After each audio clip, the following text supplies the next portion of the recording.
आने को मलून कर दिया। दरवेश ने एक लंबी सांस ली और बोले, और तब से शहजादी नूर उस अफरीत के हुक्मों की ताबे है, चाहे या न चाहे। जब भी अफरीत का दिल करता है किसी इंसान को अपना शिकार बनाने का, वो शहजादी नूर को हुक्म देता है, और शहजादी नूर जो चील बन चुकी है मजबूरन किसी इंसान को उठा कर ले आती है। इमरान ने परेशान होकर कहा, लेकिन दरवेश साहब, मैं कब तक इस गार में कैद रहूंगा? एक न एक दिन तो मुझे यहाँ से निकलना ही होगा ना। दरवेश फिर गहरी सोच में डूब गए। फिर बोले, तब तो सिर्फ एक ही हल है, हमें शहजादी नूर को इस बददुआ से आजाद करना होगा। और शहजादी नूर को आजाद करने के लिए तुम्हें इस अफरीत का खात्मा करना होगा। इस अफरीत का खात्मा सिर्फ वही इंसान कर सकता है जिसके दिल में लालच का जरा भर निशान न हो। अफरीत ऐसे इंसान का मुकाबला नहीं कर सकता। इमरान ने सोचते हुए कहा, दरवेश साहब, आप तो बहुत बड़े वली लगते हैं। क्या आप खुद इस अफरीत का खात्मा नहीं कर सकते? नहीं बेटे, मैं नहीं कर सकता, लेकिन हाँ, मैं उसका खात्मा करने का हथियार उस इंसान को जरूर दे सकता हूं। इमरान कुछ देर गहरी सोच में डूबा रहा। फिर अचानक उसने खजाने का एक सिक्का उठा लिया। दरवेश ये देखकर चौंक गए और फिर एक पुरस्कार मुस्कुराहट उनके चेहरे पर आ गई। बहुत खूब, बहुत खूब। इसका मतलब यह हुआ कि तुम्हारे दिल में खजाने का कोई लालच नहीं है। तुम ही इस अफरीत का खात्मा कर सकते हो। चलो मेरे साथ। दरवेश इमरान को गार से बाहर ले आए।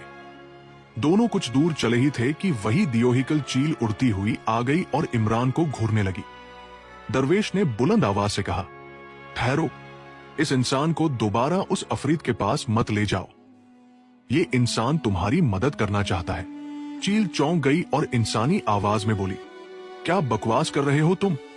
तुम जानते हो कि मैं अफरीत के काबू में हूं और मेरी कोई मदद नहीं कर सकता, लेकिन ये कर सकता है। इसने खजाने को हाथ लगाया लेकिन इसे कुछ भी नहीं हुआ। इसका मतलब इसका दिल लालच से पाक है।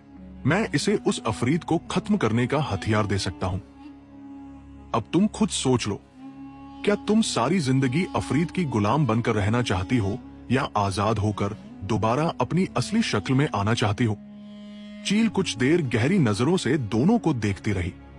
फिर बोली, ठीक है, लेकिन मैं ज्यादा देर इंतजार नहीं कर सकती। अगर मैं ज्यादा देर इंतजार करूंगी तो मेरा जिस्म जल कर राख हो जाएगा। इतना कहकर चील उड़ती हुई वहां से चली गई। दरवेश इमरान को कुछ दूर ले गए और एक जगह बैठ गए।